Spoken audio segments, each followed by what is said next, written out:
বেশ, আমি না হয় বিয়ের আসরে গেলাম না, তারপর যদি তোমার ছেলে চিৎকার চেঁচামেচি করে তুমি সামলাতে পারবে তো? আমি বলছি তো কোনো চিৎকার চেঁচামেচি করবে না, আর ও যাতে চিৎকার চেঁচামেচি না করে সেটা আমি দেখবো। আমি কি দেখবে তুমি? তুমি দেখো না আমি কি করি, তুমি একটু দেখো। আমি নিশ্চয়ই ওকে কোনো চিৎকার চেঁচামেচি করতে দেবো না। কিন্তু দেখো আর দেরি করো না তুমি, হাতে কিন্তু আর সময় বেশি নেই। যা করবার আছে একটু তাড়াতাড়ি করো, একটু তাড়াতাড়ি করো। ঠিক আছে, তোমার অনুরোধ আমি না হয় রাখলাম, তোমার অনুরোধে না হয় আমি বিয়ের আসরে গেলাম না। আর তাছাড়া আমি তোমাকে বাবা বলে ডেকেছি, নিজের বাপ মায়ের পরিচয় তো জানি না, তোমাদের বাপ মা হিসেবে ভাবতাম, কিন্তু আমার তো সেই কপাল নেই, সেই সৌভাগ্যই নেই। কিন্তু দেখো একটা কথা আমি তোমাকে বলছি, তোমার ছেলে যদি চিৎকার চেঁচামেচি করে, ওখানে যদি কোনো ঝামেলা ঝঞ্ঝাট হয়, বাড়ির সবাই যদি আমার খোঁজ করে, তুমি সেই ঝক্কি সামলাতে পারবে তো? আচ্ছা তুমিও তো একটা মেয়ের বাবা, আজকে যদি তোমার মেয়েকে কেউ বিয়ের আসর থেকে তুলে নিয়ে আসতো, তুমি বাবা হিসেবে কি করতে? তোমায় আমি সত্যি কথা বলছি ফুলঝুরি, যদি তাই যদি হতো, আমি তাহলে বেঁচে যেতাম। মেয়েটার আবার বিয়ে দিতাম, একটা সুস্থ সুন্দর জীবন পেত। তা না, এই যে বাপ মার অমতে এই যে বিয়েটা করেছে না, তার ফলেই তোর এই অবস্থা। বাপ মার অমতে বিয়ে করলে ছেলে মেয়েরা সুখী হতে পারে না। এই যে লালন আমার কম চোখের জল ঝরিয়েছে বলো? হ্যাঁ, আত্মীয় স্বজনরা তো কেউ ওর সঙ্গে কোনো সম্পর্ক রাখবে না। আমি জানি কেউ ওর সঙ্গে সম্পর্ক রাখবে না, ওরাও কেউ তোমাদের বাড়িতে আসবে না, তোমাদেরকে কেউ ও বাড়িতে যেতে দেবে না। দেখো আজ নাও কাল তোমাদের তো বাচ্চা কাচ্চা ছেলেপুলে হবে, তাদের পরিচয়ও ওরা দেবে না। হ্যাঁ তুমি ওসব বলতে পারো, আমি ওদের এই সমস্ত ভাবনা কেয়ার করি না। সে আর বলতে পারছি কোথায়, আমি তো সবাইকে নিয়ে চলতে চাই গো, কারণ আমি জানি যে দুজন মানুষকে নিয়ে না সংসার হয় না।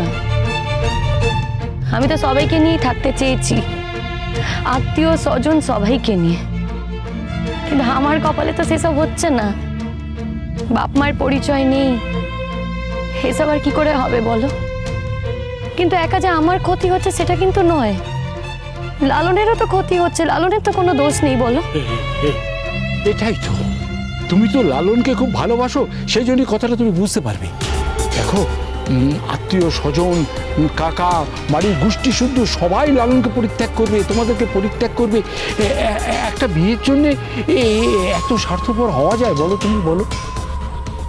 ঠিক আছে ধরে নাও আমি বিয়ের আসরে গেলাম না, তারপর লালন যদি কোনো হইচই করে তখন কে সামলাবে? কিছু, আমি তোমাকে বলছি তুমি আমার কথাটা শুধু শোনো, দেখবে কোনো ঝামেলা ঝক্কি তোমাকে আর পোহাতে হবে না। তুমি ঠিক বলছো তো? আমাকে কোনো ঝামেলা ঝক্কি পোহাতে হবে না? হবে না, আমি তোমায় কথা দিচ্ছি, তোমায় কোনো ঝামেলা ঝক্কি পোহাতে হবে। হ্যাঁ, তোমার যদি বিয়েটা দেখতে খুব খারাপ লাগে, তুমি বিয়েটা দেখতেও যাবে না। এমনকি এই যে তুমি বিয়ের জন্য এত ভালো পোশাক টোশাক পরেছো, এই সমস্ত তুমি ঝেড়ে ফেলে দাও, চেঞ্জ করে ফেলো। এতে তুমি খুশি হবে তো? আমি সত্যিকারের শান্তি পাবো মা, সত্যিকারের শান্তি পাবো।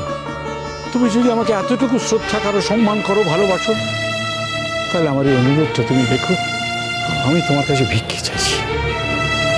দেখো আমার তো কোনো ক্ষমতা নেই, যদি থাকতো তোমাকে অদেয় আমার কিছু থাকতো না। তোমার কাছে কিছু পাবো বলে যে আমি আমার স্বামীকে ছেড়ে দিচ্ছি সেটা কিন্তু নয়। তুমি আমার কাছে প্রথমবার কিছু চেয়েছো তো, তাই তোমাকে আমি ফিরিয়ে দিতে পারছি না। তবে আমি যদি দেখি যে লালনের কোনো ক্ষতি হয়েছে, আমি আমার কথা রাখবো কি রাখবো না সেটার কিন্তু কোনো গ্যারেন্টি আমি তোমায় দিতে পারছি না। হবে না মা, হবে না। আমি তোমাকে বলছি তুমি লালনের কোনো ক্ষতি হবে না, তুমি বিয়ের আসরে এসো না, তুমি দেখো লালনের কোনো ক্ষতি হবে না। তার মানে আমাকে সারা জীবন লগ্নভ্রষ্টা হয়েই থাকতে হবে, তাই তো? কিসের লগ্নভ্রষ্টা? আরে আজকের দিনে লগ্নভ্রষ্টা কেউ মানেই না কেউ। আরে তোমার আরো ভালো বিয়ে হয়ে যাবে, অনেক ভালো বিয়ে হয়ে যাবে। তুমি দেখো এরাই তোমার জন্য ভালো ছেলে দেখে দেবে। আরে এরা যদি নাও দেখে, আমি তো আছি, আমি তো নানা জায়গায় ঘুরে বেড়াই, আমি তোমার জন্য খুব ভালো ছেলের খোঁজ করে আনবো। আমি যে বিয়ের জন্য একেবারে পাগল হয়ে গেছি সেটা কিন্তু নয়। তবে হ্যাঁ, তোমাকে একটা কথা বলি। এই যে তুমি বললে না আজকালকার দিনে মেয়েরা লগ্ন ছাড়া হলে কেউ কিছু মনে করে না, কিন্তু দেখো একটা মেয়ে যদি বাপ মাহীন পরিচয়হীন হয় তখন কিন্তু তার শ্বশুর বাড়ির লোকেরা তাকে বয়কট করে, তখন কিন্তু তাকে তারা মেনে নেয় না। সেটাই বলছো তো? ফুলঝুরি বা, আমি তোমাকে একটা অনুরোধ করেছি, এখন ভিক্ষে দেবে কি না দেবে সেটা তোমার ব্যাপার, কিন্তু বাপ হিসেবে আমার মনে তো একটা শান্তি অন্তত থাকবে যে ছেলের ভালোর জন্য আমি অন্তত একটা চেষ্টা করেছিলাম। হ্যাঁ, এখন তুমি কি করবে না করবে সেটা তো তোমার ব্যাপার মা।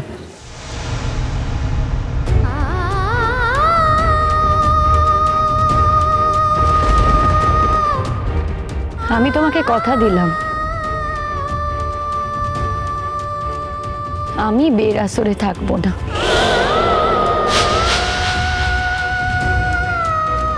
তোমার অনেক ভালো হবে মা, আমি তোমাকে আশীর্বাদ করছি।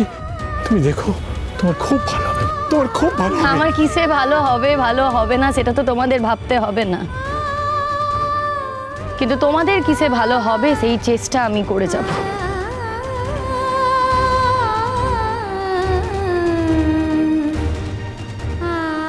আমি আসি।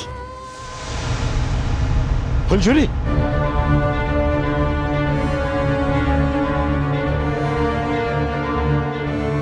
কি কি বলবে? আবার ডাকছো কেন তুমি আমাকে? তোমার যা বলার ছিল তোমার তো বলা হয়ে গেছে। আমি যাতে বিয়ের আসরে না যাই সেই কারণেই তুমি আমাকে ডেকেছো, তো আমি তো সেই কথা শুনলাম তোমার।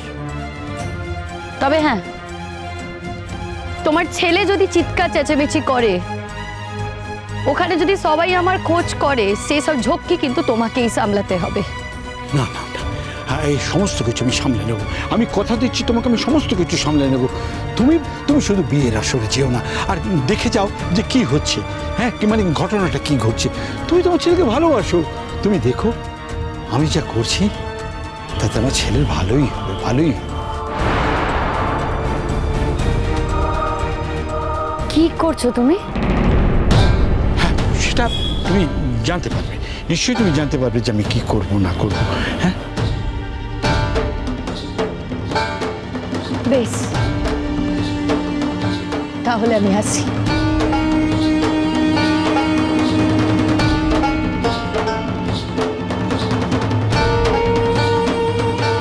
মা, মা গো জগত্তারিণী মা, তুমি দেখো মা, আমি যেন সব হলোই মা, তুমি দেখো আমার ছেলে যেন চড়ুইকে যে করি হোক সে যদি সিঁদুরটা পরিয়ে দিতে পারে, অন্তত আর কিছু না হোক অন্তত মন্ত্রটা যেন উচ্চারণ করতে পারে, ব্যাস, তাহলে তো আমার ছেলের জীবন থেকে চড়ুইকে আর কেউ সরাতে পারবে না, কেউ পারবে না। হ্যাঁ, তোরা যাই বলিস না কেন, ব্যাপারটা কিন্তু খুব এক্সাইটিং। শোন, আমি তো সব আশা ভরসা ছেড়েই দিয়েছিলাম, তোরা তো জানিস সেটা, কিন্তু এখন লালনের বাবা আমাকে এভাবে রিকোয়েস্ট করলে আমি কি করতে পারি বল আমাকে? মনে নতুন করে আশা তৈরি হচ্ছে, তাই তো? তা হচ্ছে একটু। তবে কি জানিস তো, আমি জানতাম বিয়ের আগে কিছু একটা ঘটবে, বিয়ের আগে কিছু একটা ঘটতেই হবে, তা না হলে ওই ফুলঝুরি জিতে যাবে। না না, যেভাবে সম্ভব আমি ওই ফুলঝুরিকে হারাবো, দেখিস। ফুলঝুরি লালনের বাবাকে বলেছে ও নাকি নিজে থেকে বিয়ের আসরে যাবে না। এই কথাটার কোনো মানে হয়? ও যে নিজেই আগে বিয়ের আসরে গিয়ে দাঁড়িয়ে পড়বে না, তার কি মানে আছে? নেই তো কোনো মানে। দেখ, ডলি দিদি থাকবে, ডলি দি সবটা জানে, বুঝলি? আর তোরা তো ওখানে একা থাকবি না, আর ডলি দিদি যেহেতু থাকবে তো তোদের তো চিন্তা করার ব্যাপার নেই, অন্যান্য আত্মীয় স্বজনরাও তো থাকবে যারা আমাকে নিতে যাবে, বুঝলি? একবার মন্ত্রটা পড়া হয়ে যাক, তাহলেই তো হয়ে যাবে বল। আর একবার সিঁদুর পড়া হয়ে গেলে তো হয়েই গেল। আর মুখ মুখ দেখাবে না?